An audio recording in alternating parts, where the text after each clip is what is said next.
Hello and welcome to the second part of the health system tutorial. In this part, we will be continuing where we left off last part and adding hit sound effects like those. And aside from these, we will be also adding destroy sound effects like that one and spawning some drops. So let's get started. Right, so let's get started. So first thing we're going to add is the hit sound effect. So to do this, we're first going to go to our Visual Studio project. And in here, we're just gonna go to the camera, right? And in the camera, we're actually gonna need to have an audio source. So we're just gonna say private audio source, and we're gonna make an awake method, and inside here, we're just gonna go source is get component audio source, and just get that. Now we're gonna have to set this up in Unity. So let's go to Unity, wait for it to load, and go to the camera. And on the camera, make sure you add a audio source, right? Just like this one. You don't need to add any clips or anything. So now, what we're going to be doing is going back to Visual Studio, and inside here, we're going to make another private variable. And this one's going to be simply audio clip.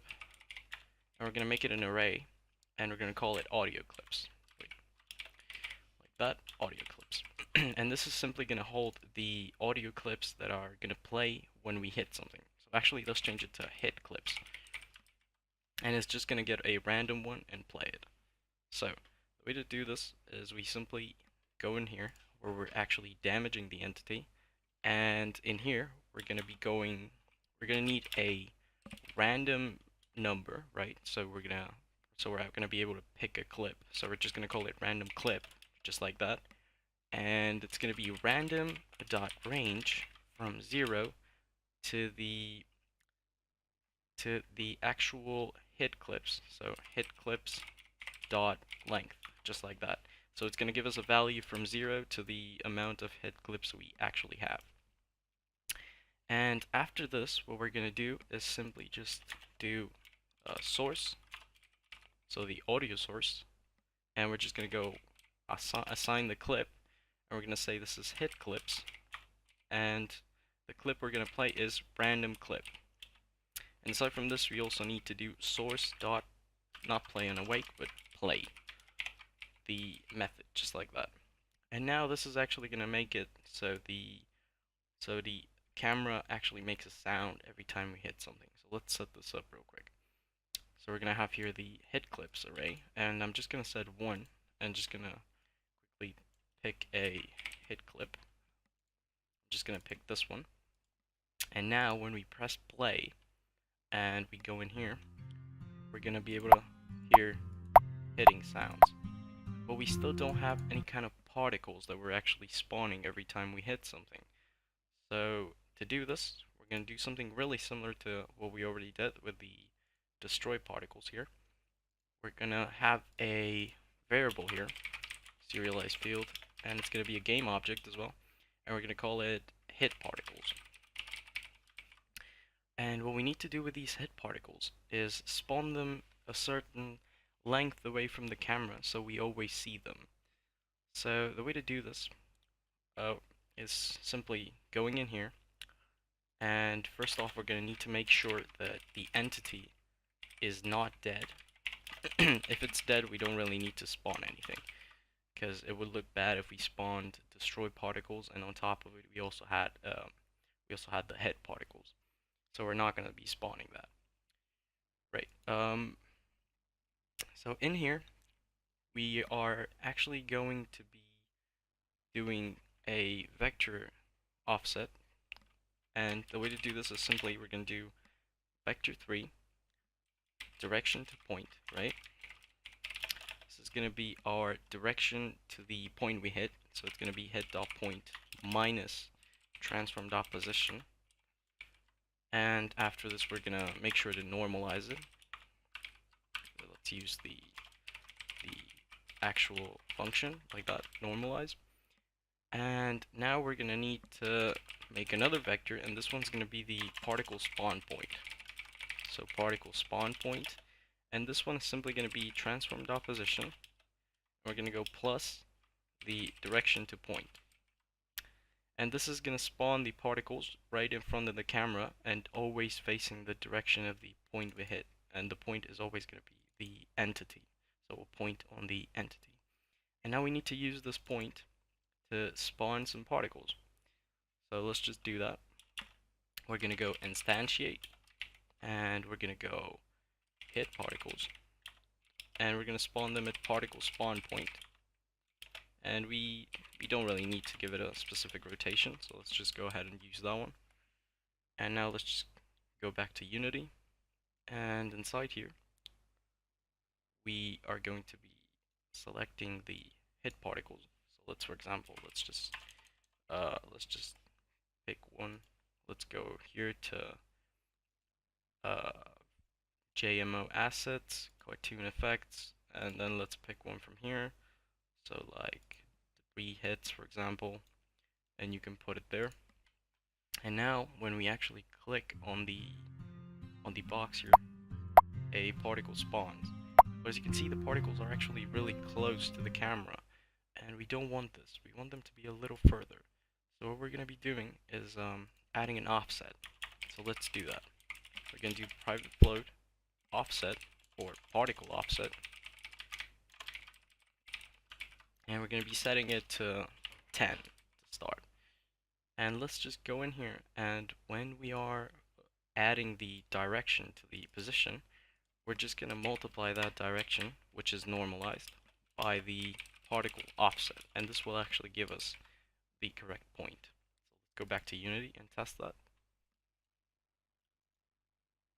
Go back, and let's try to hit something, and as you can see, that actually spawns the particle there.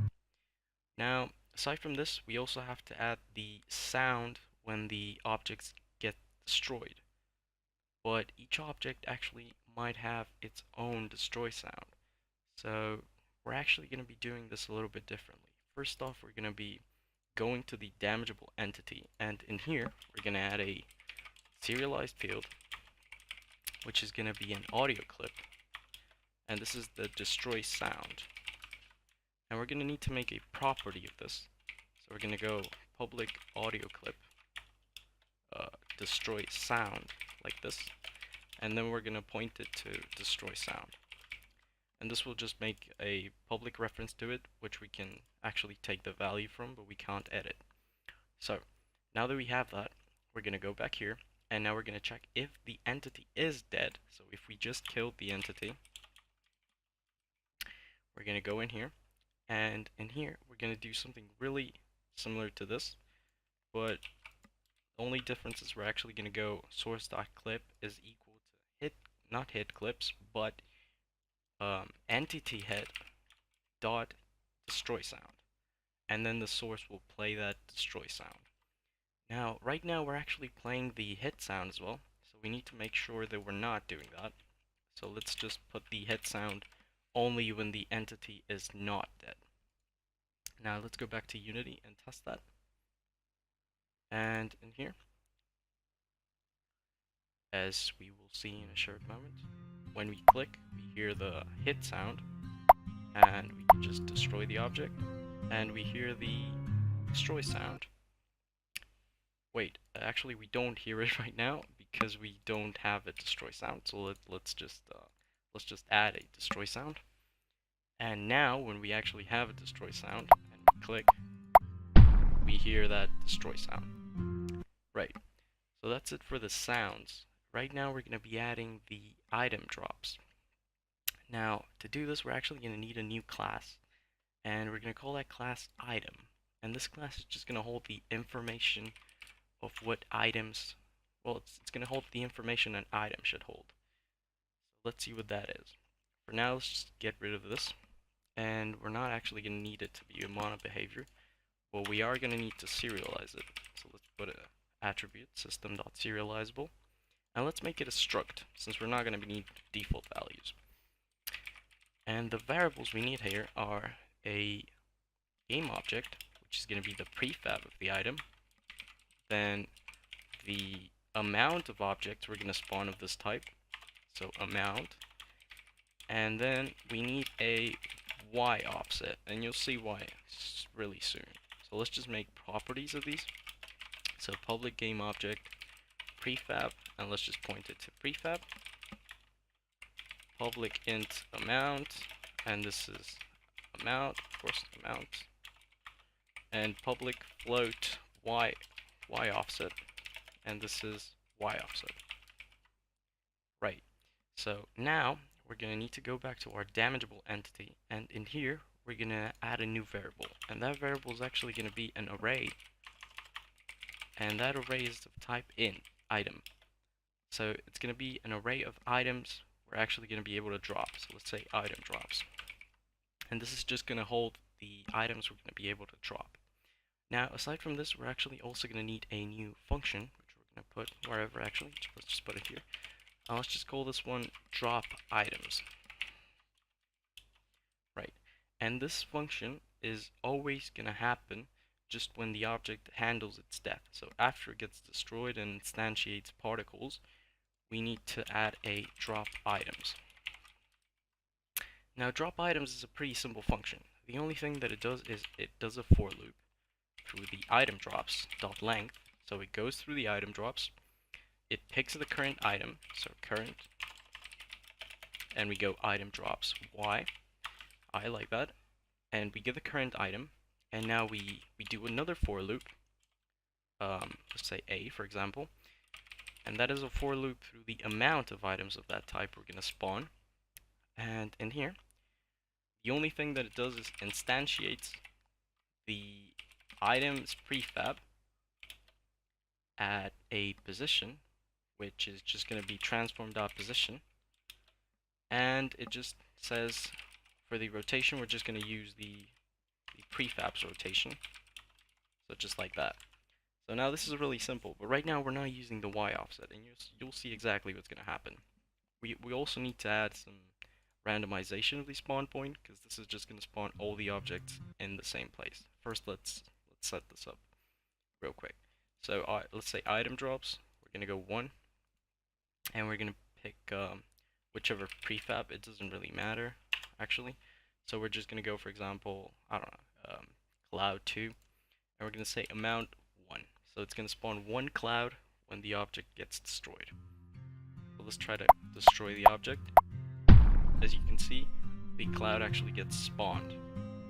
But aside from the fact that this cloud is really big, so we're going to pick a smaller prefab. Aside from that, the object is also getting spawned right at the position where our object dies, and we don't actually want that. We want to have a bit of randomization there and spawn, maybe if we spawn more than one object, then spawn them at different positions. So first off, let's use a smaller object. I'm just going to use this cactus, and that's where the randomization comes in. So the way to do this is simply we need an offset, right? And that offset is going to be a vector 3.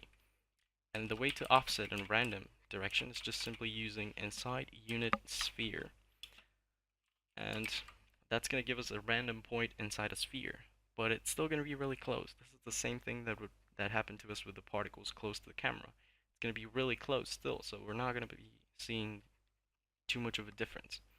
So we're going to add another variable, and this one's going to be called, spawn offset, or you can call it item drop offset, whatever you want to call it. And we're going to give it a value of like 5, for example.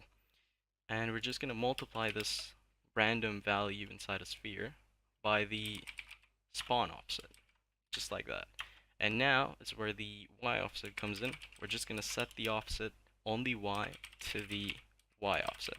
So this way, if you have objects that are bigger and you know that have to be like dropped from a little higher, just so they don't collide with the ground, you can actually set that up there in the y offset. And now we're simply going to go in here, and instead of spawning into the transfer position, we're going to spawn it at the transfer position plus the offset. And just like that, right now we're going to be having our spawn things. So we're going to add an offset of 1, for example. This cactus doesn't really need it, but whatever. We're going to use it just to show it off. And we're going to destroy this, and as you can see, a cactus gets spawned. And so you can see this a little better. I'm just going to I'm just going to set the spawn offset to 15, and I'm going to set the spawn amount to 5, so you can see how this actually looks right now. Let's just destroy this real quick. And as you can see, we got some cactus here, and they got spawned in a range of 15, and they're 1 unit up in here. So that is about it for this tutorial. I hope you enjoyed it, and we're going to be continuing in the next one with the next iteration of the health system, which is going to be a little more complex and extensible. So if you enjoyed it and you want more, go ahead and subscribe and like. See you in the next one.